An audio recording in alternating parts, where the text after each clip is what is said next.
ചെകുത്താൻ മത്സരിച്ചാലും അതൊരു വിഷയമേ അല്ല. ഞാൻ പറഞ്ഞില്ല, ആര് മത്സരിച്ചാലും അത് കേരളത്തിലെ ജനങ്ങളെ 3.5 കോടിയുടെ പ്രതിനിധിയായിട്ടാണ് അവിടുത്തെ വോട്ടർമാർ കാണാൻ പോകുന്നത്.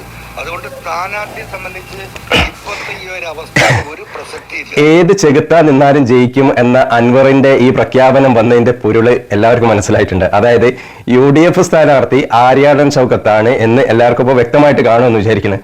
ഒരുപക്ഷെ ഈ വീഡിയോ ഇറങ്ങുമ്പോൾ അത് പ്രഖ്യാപനം നടന്നിട്ടുണ്ടാവും. യഥാർത്ഥത്തിൽ ഈ തീരുമാനം UDFന് ചെകുത്താന്റെയും നടുകടലിന്റെയും ഇടക്ക് പെട്ടപ്പോൾ എടുക്കേണ്ടി വന്നൊരു തീരുമാനമായിട്ടാണ് എനിക്ക് തോന്നുന്നത്.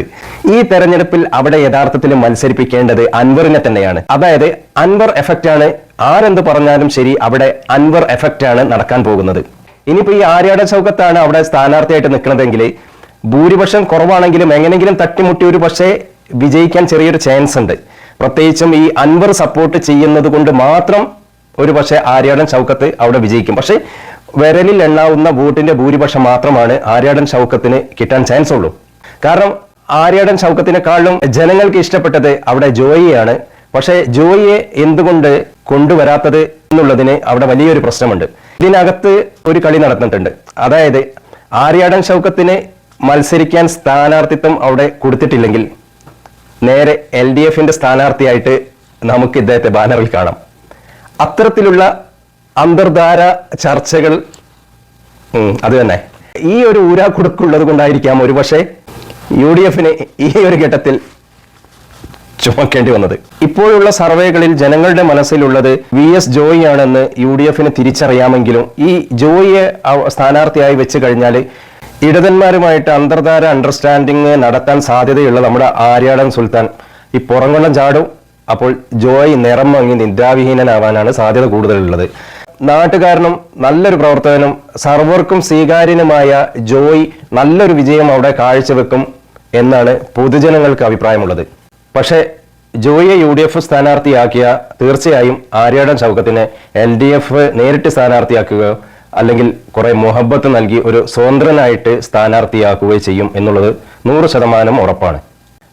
ഇനിയിപ്പോൾ ആര്യാടൻ ഷൗക്കത്തിനെ തന്നെയാണ് ഈ UDF സ്ഥാനാർത്ഥിയാക്കി നിൽക്കുന്നത് എന്ന് വെച്ചാൽ ഇനിയൊരു പക്ഷേ LDF M സ്വരാജിനെയോ അല്ലെങ്കിൽ U ഷറഫ് അലിയെയോ അല്ലെങ്കിൽ നമ്മുടെ തോമസ് മാത്യുവിനെയോ ഇതിൽ ആർക്കാണ് എരിവും പുളിയും കൂടുതലെന്ന് നോക്കിയിട്ട് ആ ഒരു സ്ഥാനാർത്ഥിയെ പ്രഖ്യാപിക്കും.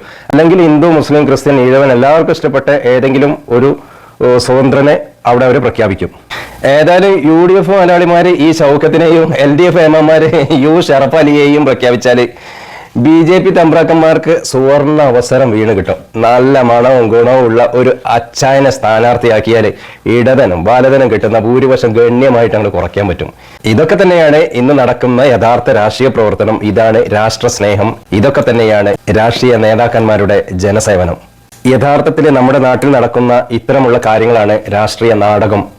അതിൽ അഭിനയിക്കുന്ന നല്ല നല്ല അഭിനേതാക്കളാണ് ഇപ്പോൾ നമ്മുടെ മുന്നിൽ നിറഞ്ഞാടിക്കൊണ്ടിരിക്കുന്നത്.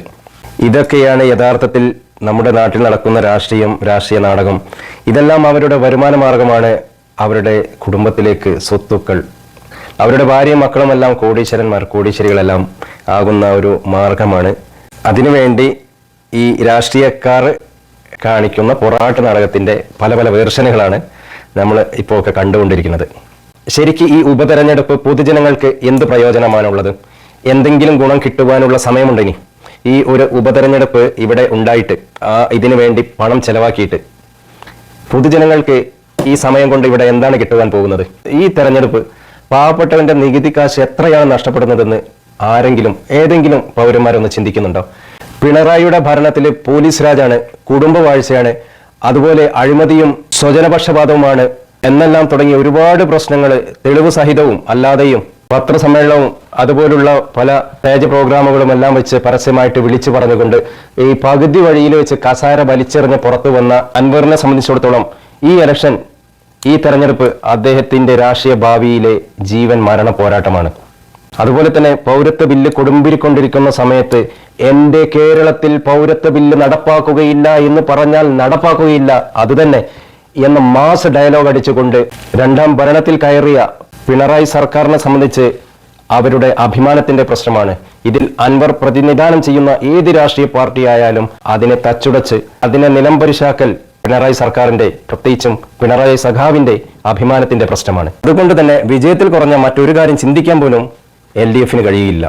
അപ്പോൾ ഈ കഠിന പോരാട്ടം നടത്തുന്ന UDF-ന്റെയും LDF-ന്റെയും ഗുസ്തിക്കിടയിലൂടെ കുറച്ച് ഇഴവരെയും മറ്റും വോട്ട് അടർത്തിയെടുക്കാൻ നമ്മുടെ വെള്ളാപ്പള്ളി സാറ് മലപ്പുറത്തെ ഓക്സിജന്റെ കുറവിനെ പറ്റി ചങ്ക് പൊട്ടിക്കരഞ്ഞതും, അതുപോലെ തന്നെ കാസ അന്തർധാര അടർത്തലൂടെ കുറച്ച് ക്രിസ്ത്യൻ വോട്ടുകൾ ഊറ്റിയെടുത്ത് BJPക്ക് കരുത്ത് തെളിയിക്കാനും നല്ലൊരു അവസരമാണ് ഈ ഷൗക്കത്തിനെ സ്ഥാനാർത്ഥിയാക്കി വെക്കുകയാണെങ്കിൽ BJPക്ക് വന്നു ചേർന്നിട്ടുള്ളത്.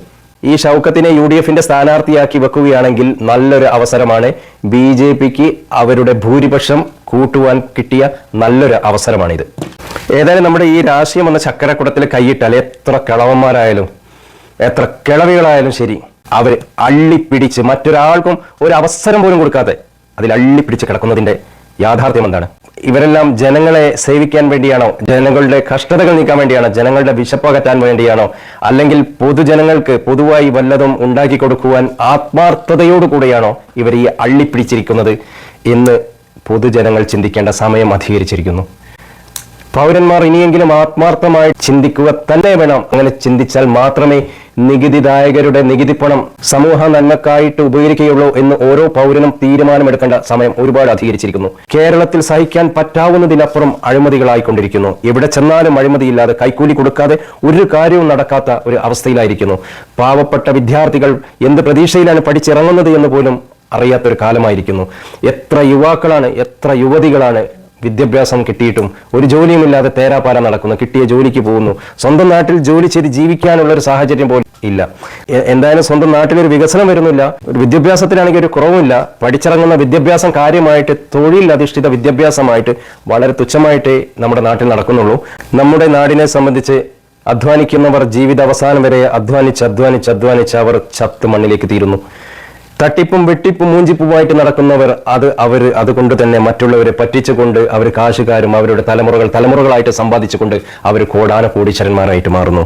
ഈ പല തന്ത്രങ്ങളും കുതന്ത്രങ്ങളും പല നാടകങ്ങളും കളിച്ചുകൊണ്ട് പൊതുജനങ്ങളെ കഴുതകളാക്കിക്കൊണ്ട് നമ്മെ ഭരിച്ചുകൊണ്ടിരിക്കുന്ന ഭരണകർത്താക്കൾ എന്നും തടിച്ചു കൊഴുത്ത് സാമ്പത്തികമായി വളർന്ന് ഉന്നതിയിലേക്ക് എത്തുമ്പോൾ ഇവരെല്ലാം തീറ്റിപ്പോറ്റുന്ന, അവരെയും അവരുടെ കുടുംബത്തെയും തീറ്റിപ്പോറ്റുന്ന നികുതിദായകരായ പാവം ജനങ്ങൾ എന്നും അധ്വാനിച്ചുകൊണ്ടും കഷ്ടപ്പാടുകൊണ്ടും അധ്വാനിച്ച് അവസാനം മണ്ണിലേക്ക് ലയിച്ചു ചേരുന്നു. ഇതിന് എന്തെങ്കിലും ഒരു അറുതി ഉണ്ടാകുമോ? ഈ രാഷ്ട്രീയത്തിൽ എന്തെങ്കിലും ഒരു മാറ്റമുണ്ടാകുമോ? പ്രതീക്ഷയില്ല, പ്രത്യേകിച്ചും കേരളത്തിൽ. നന്ദി, നമസ്കാരം.